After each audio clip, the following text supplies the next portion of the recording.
I can't draw, but I work with people who are brilliant at drawing.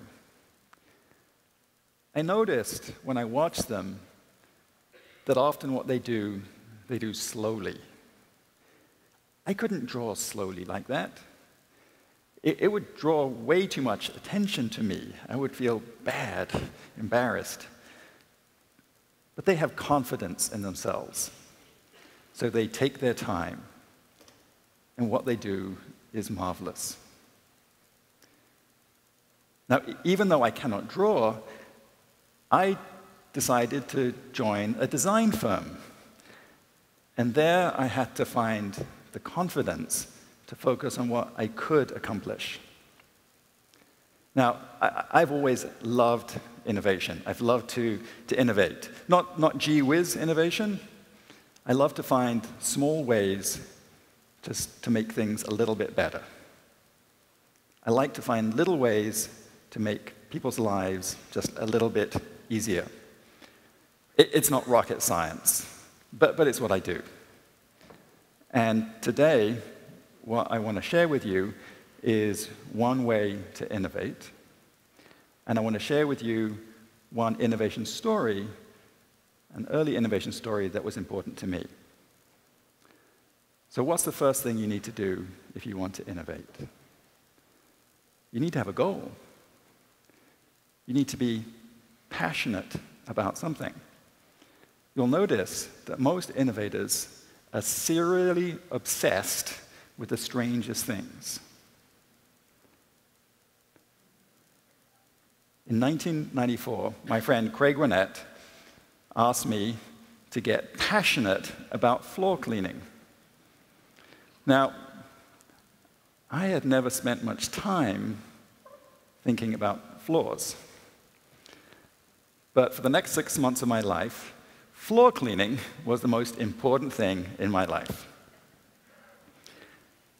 Then you need to build a team. So Craig and I pulled together a team of people who were good at the stuff that we're not good at. We were a team of designers and engineers and strategists and planners and model makers and marketeers. And then you need to study the problem. So we watched people clean floors. I don't know if you've ever watched somebody clean a floor. My guess is that most of you have cleaned one once in a while. But have you ever watched somebody clean a floor? Well, we went into 18 homes in Boston and Cincinnati, and we watched people. We paid them so that we could watch them do the mundane. Now, it takes about 45 minutes to clean a floor. That is a lot of watching. So we took our time. But as you watch, you have to think about what you're seeing. So that's the next step in innovation. Watch, but think about it. So as we watched people cleaning the floor, we noticed some things that we hadn't thought about before. We noticed that everybody swept the floor before they mopped it. It's kind of obvious, but I'd never thought about it before. We noticed that people seem to be spending about as much time cleaning the mop as cleaning the floor. And I'd never thought about that before.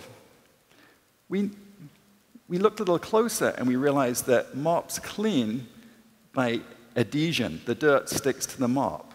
And the better a mop is at grabbing the dirt, the more difficult it is to clean the mop. Now, that's a contradiction right there. And we like contradictions, because contradictions are clues for innovation.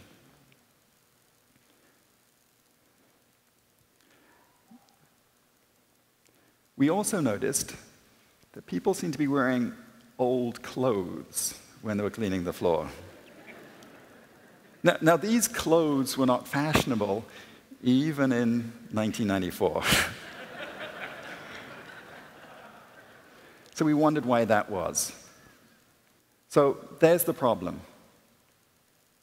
Now we have to find a solution. Now, creativity can be the scary part. But I think the best way to be creative is to not to try to be creative, just try to solve the problem. Just step back and let the facts and the feelings wash over you. I'm sorry, it's an old tape, but it's fine. Just let the facts and the feelings wash over you, and the ideas will emerge. There's power in slow thinking. In time, the idea will become obvious. And even if the idea is obvious, that's not a bad thing. Some of the best ideas, best examples of innovation are obvious in retrospect. So all we had to do was find a way so that you didn't have to clean the mop. You could just clean the floor. We had to find a way so you didn't have to wear old clothes when you were cleaning. If possible, we could look for a way to connect sweeping and mopping, because it seems to be one thing. And then maybe we could even find a way to make cleaning fulfilling, fun even. Crazy. So this was the idea. It's kind of obvious in retrospect. It's a very simple idea. And now when you have a very simple idea, you want to know, is it a good idea? So the best way is to sketch it out, or better yet, make a model or a prototype, something that just approximates in a very basic way to what your idea is, and then test it with people. Do people like it? Does it work for them? Does it make sense to them?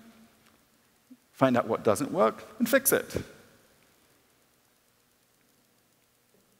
So this was the first model, and then we tested it with people.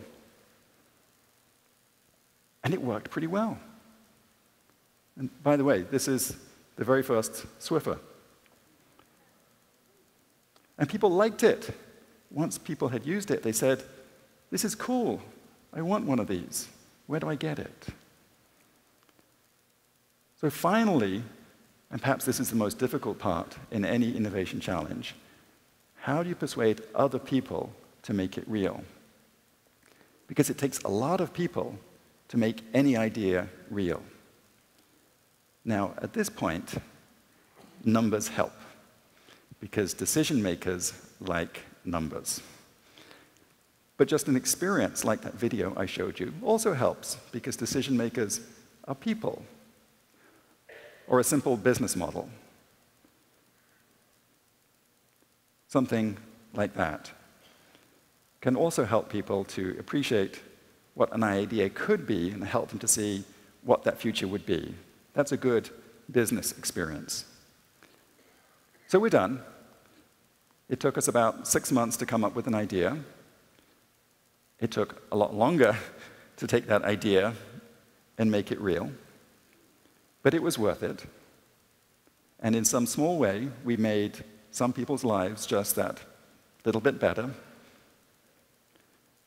And I think that all of us, if we have the confidence to begin and to take our time with the right process and team to help us, we can all make people's lives just that little bit better. And that is innovation. Thank you.